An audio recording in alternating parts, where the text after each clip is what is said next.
동산교회 시간.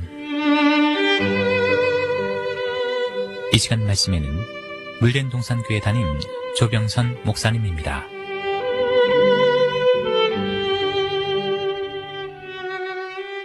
할렐루야, 평안하신지요? 물된 동산교회 조병선 목사입니다.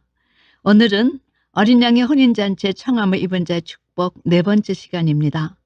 지난주에는 진정한 의미에서의 어린 양의 신부의 차원은 어떤 차원인가, 어떤 사람이 어린 양의 신부가 될 것인가에 대해서 말씀을 나누었습니다. 예수님의 신부가 되는 일은 우리 모두 신앙의 최대, 최고의 목표입니다. 그러므로 성경이 제시하는 이 신부의 합격선에 대한 내용은 모두 분명하게 알고 신부로 준비될 수 있도록 최선을 다해야 할 것입니다. 그런데 예수님께서 천국 혼인 잔치에 대해 비유로 말씀해 주시면서 청함을 입은 자는 많되 택함을 입은 자는 적다 하셨습니다. 이 이야기는 주님의 신부로 정결하게 준비될 자가 많지 않다는 의미입니다. 사도 요한은 어린 양의 신부를 보여주겠다는 천사에 의해 성령이 이끌려 시온산에 올라갔습니다. 그리고 거기에서 하나님께로부터 하늘에서 내려오는 거룩한 성 새 예루살렘이 어린 양의 신부라는 사실을 보고 알게 되었지요. 사도 요한은 이를 통해 주님이 살아계실 때 제자들에게 하셨던 말씀 그대로 성취되었던 사실을 깨닫고 굉장한 감동을 받았을 것입니다. 요한복음 13장에서 예수님은 십자가 지실 것을 제시하시고 14장에 내가 너희를 위하여 처소를 예비하러 가노니 가서 너희를 위하여 처소를 예비하면 내가 다시 와서 너희를 내게로 영접하여 나 있는 곳에 너희도 있게 하리라 하셨습니다.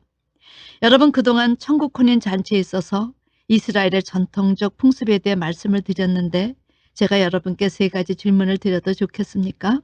첫 번째, 신랑이 신부와 정혼하고 언제 신부를 데리러 갈 수 있었지요? 신랑이 신부를 맞이할 집을 다 짓고 아버지가 가라 하시면 그때 갔습니다. 이 이야기는 예수님이 처소를 예비하러 가셔서 언제 세상에 다시 재림할 수 있는가? 주님도 마찬가지였습니다. 처소를 마련하시고 하나님이 가라 하시면 재림하십니다. 자, 2번째는 그러면 내가 다시 와서 너희를 내게로 영접하여 나 있는 곳에 너희도 있게 하리라 하셨는데 신랑을 정혼한 신부를 어디에서 만났습니까? 마을 어귀였습니다. 이 이야기는 주님께서 우리를 어디에서 만나신다? 공중에서입니다. 이런 이유로 이스라엘에서는 신부를 데리러 가는 신랑의 행차를 보면 사람들이 신부는 깨어 준비하고 있는가? 이렇게 크게 외쳐서 그 소리가 신부의 귀에까지 들리도록 의무적으로 외쳤다는 것입니다. 신랑이 정결한 신부로 예비된 신부를 맞는 마을 어귀는 바로 공중을 의미한 것입니다. 주님께서 재림하시면 주 안에서 죽은 자가 먼저 신령한 몸으로 부활되어 공중에서 주를 맞지요. 그리고 그 후에 그때까지 살아남은 자들이 변화되어 공중에서 주를 맞습니다. 그런데 여러분, 우리만 주를 영접하는지 알았더니 요한복음 13장에 의하면 주님도 우리를 영접하겠다 하십니다. 아니, 헝벙하게 주께서 우리를 영접하신다고 하셨을까요? 그것은 흑암과 혼돈과 공허가 난무하는 이 세상에서 더욱 주님께서 십자가에서 그리스도의 권세를 이루신 이후에 하나님 앞에서 하루 종일 참소하였던 사단이 땅으로 쫓겨나 우는 사자처럼 달려드는 이 세상에서의 신앙의 삶은 환난의 떡, 고난의 물이라 표현할 정도로 고난 자체임을 주께서 너무나 잘 아시기 때문입니다. 특별히 시대적 적그리스도 시대에는 생명을 걸고 자기의 신앙을 지켜야 했기 때문입니다. 그런 이유로 우리 주님도 내가 다시 와서 너희를 내게로 영접하겠다 하신 것입니다. 자, 그러면 3번째, 내가 다시 와서 너희를 내게로 영접하여 나 있는 곳에 너희도 있게 하리라 하셨는데 여러분, 여기 나 있는 곳에 너희도 있게 하겠다 하신 곳은 어디겠습니까? 신랑이 신부를 데리고 간 것이 어디였지요? 바로 아버지 집이었습니다. 그런데 예수님이 재림하심으로 우리를 공중에서 영접해서 나 있는 곳에 너희도 있게 하겠다 하신 것은 바로 그리스도 왕국입니다. 여기가 바로 성도의 왕국이지요. 사도 바울이 이런 사실을 깨닫고 데살로니가전서 4장 17절에 그 후에 우리 살아남은 자도 저희와 함께 구름 속으로 끌어올려 공중에서 주를 영접하게 하시리니 그리하여 우리가 항상 주와 함께 있으리라. 여러분, 여기 우리가 항상 주와 함께 있으리라, 이곳이 바로 그리스도의 왕국인 것입니다. 이 그리스도 왕국, 성도의 왕국은 두 가지 이유로 하나님께서 선물하신 나라지요.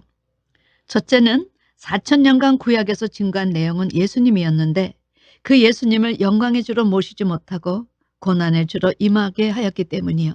둘째는 하나님께서 흙에 생기를 두어 창조하신 아담과 그 아내가 선악과를 먹고 불순종해서 7대 축복을 이루지 못하였기 때문에 하나님께서 다시 한번 과거 못다 이룬 에덴 동산의 축복을 하사해 주신 것입니다.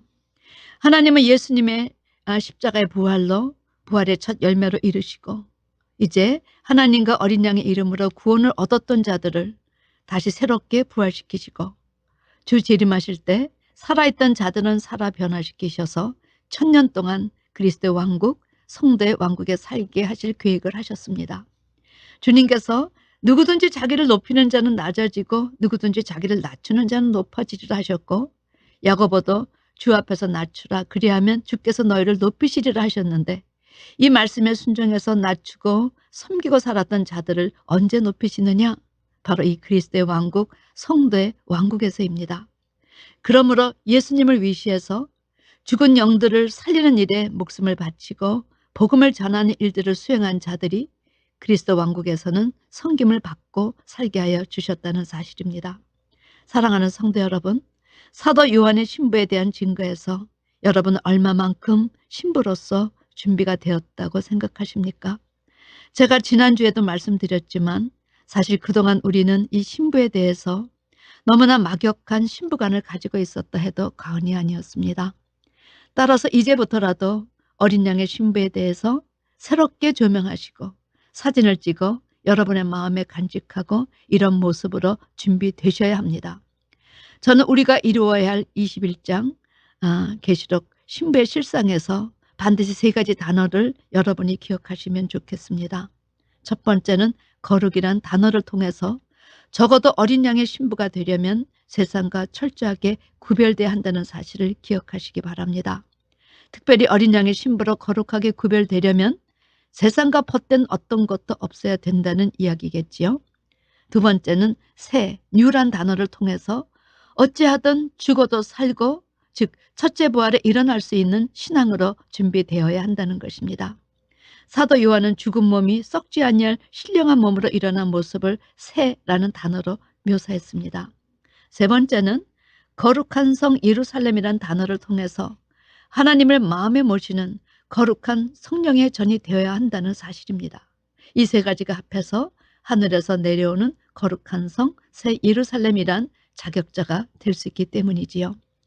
주님의 신부에 대해서 더욱 자세한 설명은 계시록 14장 1절에서 5절 말씀에 자세히 나타나 있는데 이 말씀들은 제가 이미 여러 차례 여러분께 증거한 내용입니다.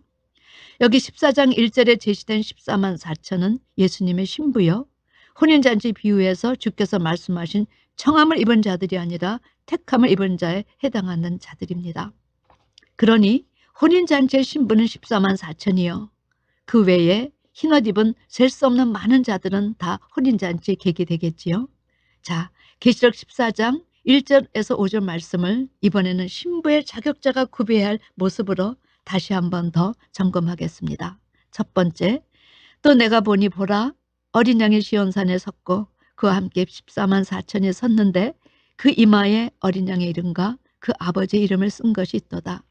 그 이마와 오른손에 아버지의 이름과 예수의 이름을 받은 자들이란 구약에서부터 신약에 이르기까지 그 시대마다 구원자의 삶을 감당한 자들입니다.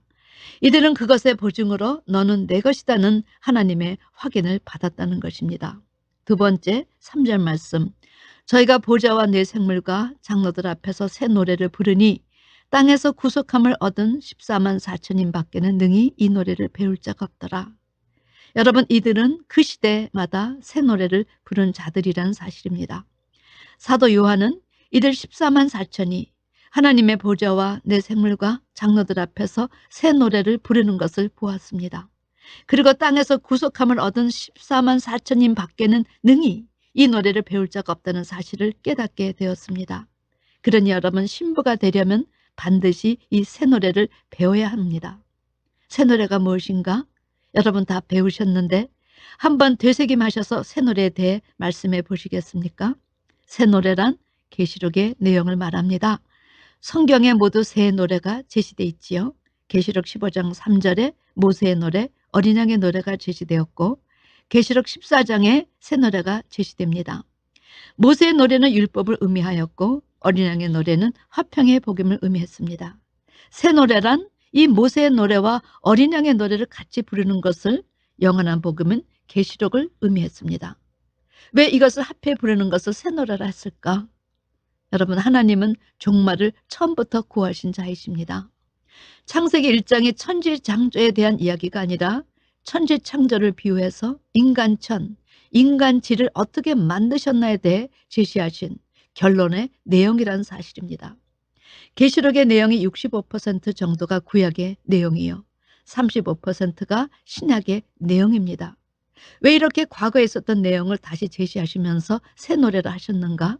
그것의 배경은 신명기 31장 32장에 있지요. 하나님은 모세에게 너는 가나안에 들어가지 못하고 보기만 하고 죽는다 말씀하시고 모세의 마지막 작업으로 노래를 짓게 하셨다는 사실을 여러분 기억하시기 바랍니다.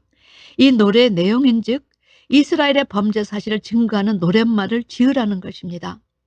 이는 가나안에 들어갈 신세대들에게 이 노래가 하나님의 말씀을 증거할 수 있도록 신명기 31장 19절에서 21절 말씀, 그러므로 이제 너희는 이 노래를 써서 이스라엘에게 가르쳐서 그 입으로 부르게 하여 이 노래로 나를 위하여 이스라엘 자손에게 증거가 되게 하라.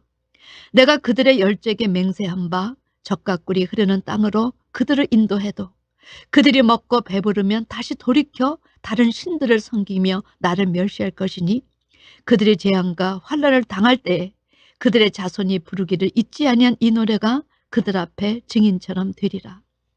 여러분, 모세가 당일에 이 노래를 써서 이스라엘 자손에게 가르쳤다 합니다. 그런데 그것처럼 이제 적그리스도 시대가 오면 적그리스도를 영접하여 짐승의 표를 받고 그에게 경배할 이 시대 영적 이스라엘에게 부지런히 이런 사실을 미리 증거 노래하여 그들이 재앙과 환난을 당할 때에 이 노래가 그들 앞에 증인이 되게 하라 하신 것입니다. 여러분, 놀랍지 않습니까? 그런 이유로 구약시대로부터 장래까지 이 노래를 불렀던 자들은 다 그 시대에 믿는다고 하는 자들에 의해서 가진 핍박을 다 당해야 했습니다. 예수님의 제자들이 누구에게 가장 무섭게 핍박을 받았습니까? 유대인들이었습니다. 장래도 마찬가지라는 것입니다. 두 증인들이 죽임을 당한 것은 큰 성 바벨론 믿는 자에 의해서라는 사실입니다.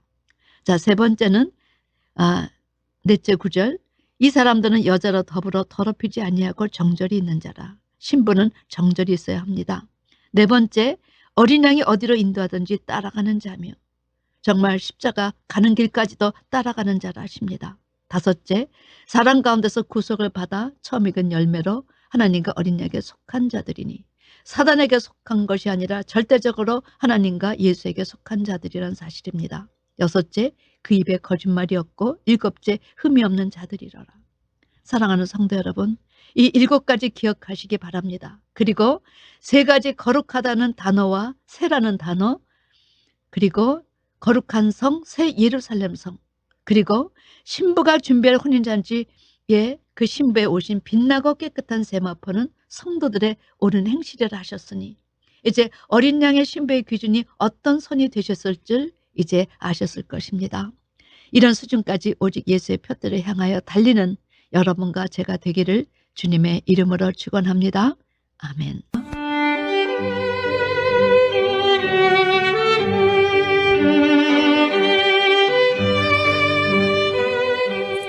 지금까지 말씀에 물된 동산교회 담임 조병선 목사님이었습니다.